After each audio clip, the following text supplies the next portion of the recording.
Iran has been in the news a lot lately, whether as a sponsor of terrorism abroad, its antagonism with the West, or the ongoing repression of its long-suffering people. With President Trump stepping up the pressure on the regime in Tehran, talk has turned to what a future Iran could look like.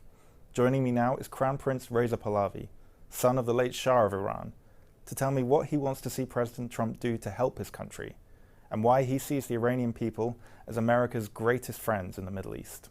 Now, you've said recently that the Iranian regime is the weakest that it has ever been in its history. What made you say that? One of the reasons they have always tried to maintain an apparatus of repression and create fear is a sign of instability and concern about their own survival, and diverting and deflecting attention from events at home to issues to distract people. And that behavior is indicative of the fact that after so many years of complete negligence of the country, mismanagement, corruption, and basically plundering the wealth of a nation, not to the benefit of their citizens, but abroad, has created more and more weakness in terms of performance and the expectation that people have, but also the fact that it simply is incapable of addressing the true needs of our citizens, which is why the Iranian people are trying to send this clear message to the outside world that if you want a true partner in peace, it is us who represent the alternative, not this regime, which has taken our country hostage in the first place 46 years ago and continues to do that. And in some recent protests, and this isn't the first time it's happened, there were protesters in the crowd who were chanting your name and saying, you know, where is the Crown Prince? After so many decades away from Iran, how does it feel to know that you're still such an important figurehead for so many in Iran? Iran, had it not been for this revolution, would have been at least equivalent of a South Korea in the Middle East. Instead, we have become North Korea. And, you know, I think a lot of the world has been, at the beginning, looking at, well, what happened? Is that a phenomenon? Are we talking about a clash of cultures or civilizations?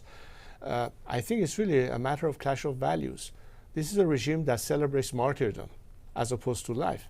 We talk about human rights and freedoms and equality and putting an end to any form of discrimination. This is a message that resonates with today's Gen Z. And one of the reasons my message has been resonating is because this is really an appeal to the true aspiration of a nation that has been denied those opportunities. Mm-hmm. And I mean, you've called recently for sort of increased US support to help overthrow the regime in Tehran. What does that look like to you, that increased support? You know, when you look at modern history, let's say the last 50 years, and many critical and fundamental changes that has occurred. Example, the end of the Soviet Union. Example, an end of apartheid in South Africa.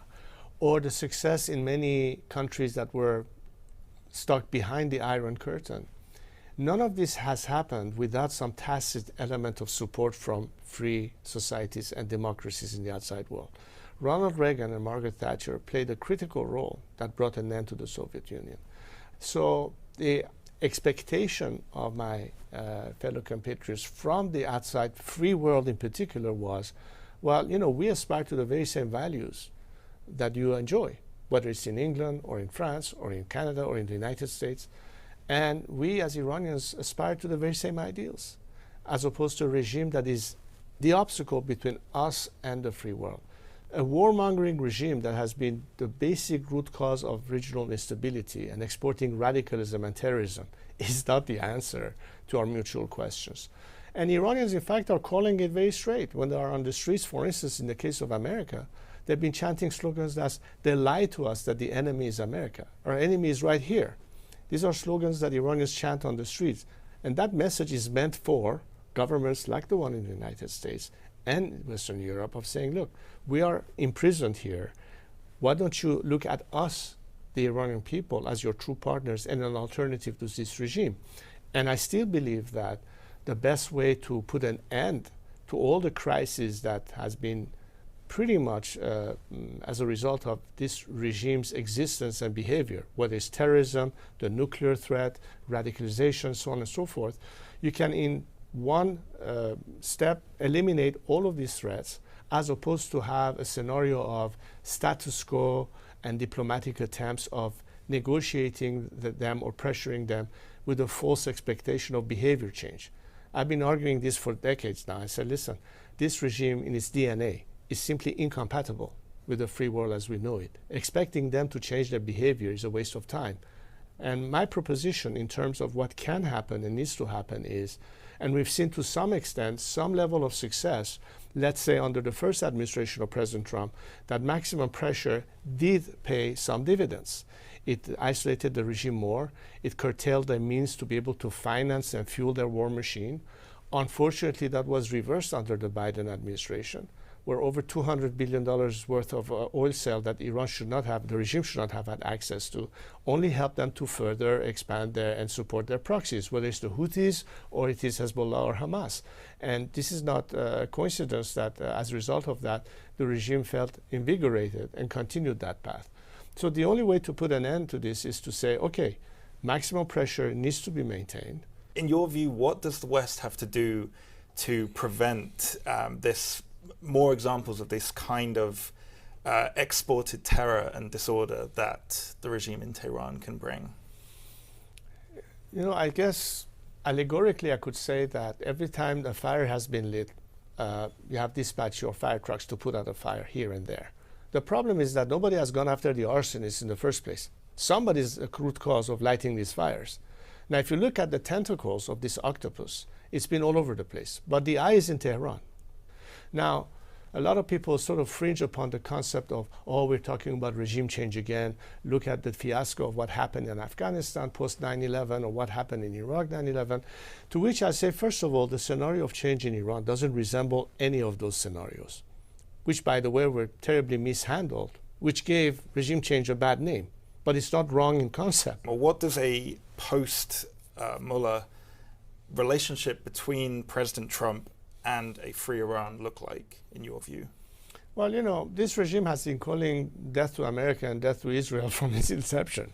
It's not just a slogan. It's actually their ideology. Their venomous attitude towards the free world is a necessity for their survival. The Iranian people, on the other hand, let's not forget one thing. When 9/11 happened, the only country in the Middle East where on the streets of the major cities, instead of celebrating the attack, had candlelight vigils in support and in sympathy to the victims of 9/11 was Iran and Iran alone.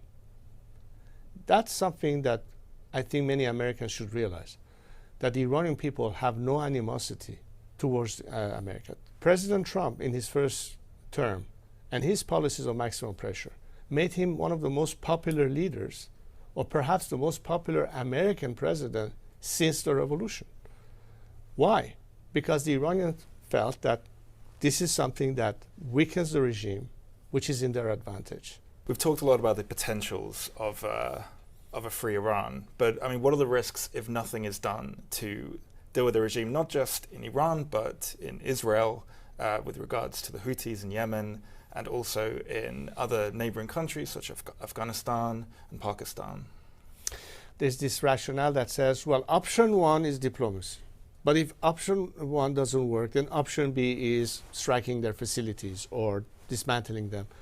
What happened to let's get the Iranian people a chance to remedy the problem before you have to resort to those measures if you cannot achieve a diplomatic outcome? That has been the missing element. The Generation Z of Iran today, the Mahsa Aminis of Iran, are in line with the Western values, not a warmongering regime that wants to create martyrs out of them, only to survive itself while their children are starving on the streets. That's the big difference. And to not give those people a chance in your calculation means that, well, once again, you have to go from one extreme to the other. And I think that option is still there. We believe that we shall succeed as a nation. But let's say worst case scenario, we failed at liberating ourselves. You still have those options on the table.